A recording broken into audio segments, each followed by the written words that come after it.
Manang, sabi mo babalik ka sa pagiging maganda at bata pag may nangyari na sa atin. Isang ulit pa. Nakatatlo na tayo. Sa tanda mong yan, naniniwala ka pala. Doc Jote ka na po. Oo, teka. Asan ang mga pasyente dito? Pinauwi ko na po lahat. Masama daw po ang mga pakiramdam. Nay, nabuntis po ako. Pinapaaral kita tapos ganyan, igaganti mo sa akin, lumayas ka. Si Mayor po ang ama. Joke lang, pa-check up kita bukas. Nakaposisyon ka na. Opo, boss. Asintahin mo mabuti ang kalaban. Makakaasa ka po, boss. Nakikita mo lalaking nakaputi. Sapol! Anak ko yan siya, babantayan mo. Aray ko! Hello! Hello! Hello! Yung mga taong pabigat dyan, umakyat kayo sa bubong para hindi lumapad mga yero nyo. Hindi na to patibayan ng relasyon. Patibayan na to ng bubong. Sir, may good news at bad news. Ano po good news? Buntis asawa mo. Yes, yung bad news? Baog ka. Ma'am, pabago ko apelyido kong baho eh. Mahal yun. Baliktarin mo na lang. Mas mabaho po. Ano ba apelyido mo? Lubot po. Babe, wala tao sa bahay. Tara na. Pero meron ako sa Lunes pa matapos. Oh shit, not good. Wala pala ako pamasahe sa Lunes pa pera ko. Late ka na naman, kaya wala ka alam. Kilala mo po si Marta? Hindi. Ikaw pala wala alam, kabit yun ng asawa mo.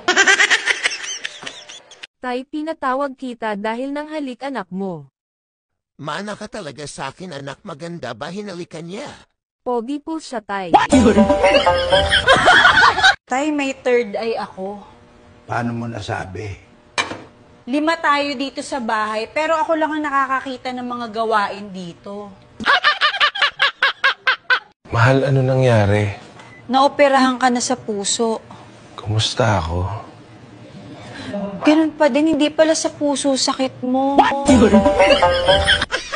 Hawak namin anak mong babae, tubusin mo 1 milyon! Huwag niyo siya sasaktan. Pero 500,000 lang kaya ko. Gusto namin may milyon! Sige, kalahating milyon. Sige, payag na kami. Pabili po napkin. Sais po. Hindi ko po alam, basta malapad at matambok yung pempem niya. 6 pesos, hindi size. Sa akin na lang tong inumin mo. Bakit mo ininom? Bili ka na lang ulit. May lason yan. Gusto ko magpakamatay. Aray mo. Nakita din kita ate, akin na bayad mo. Nagmakaawa ako sa'yo nung nangutang ako sa'yo. O ngayon? Magmakaawa ka din, singilin ako. Huh? Tibay mo naman. Aray mo. Aray mo. Ano ang kahilingan mo? Dahil mayaman at maganda na ako, gusto ko alisin mo lahat ng peke sa akin. Ayaw ko sa kanila. Masusunod. Bakit pati mukha ko? Babe, wala tao sa bahay. Ah, ganun ba? Sige, babe. A few moments later. Babe, andito na ako sa tapat ng bahay nyo. Bakit pumunta ka dyan? Sabi ko wala tao dyan. Naku, sayang ang gas ko. Aray mo.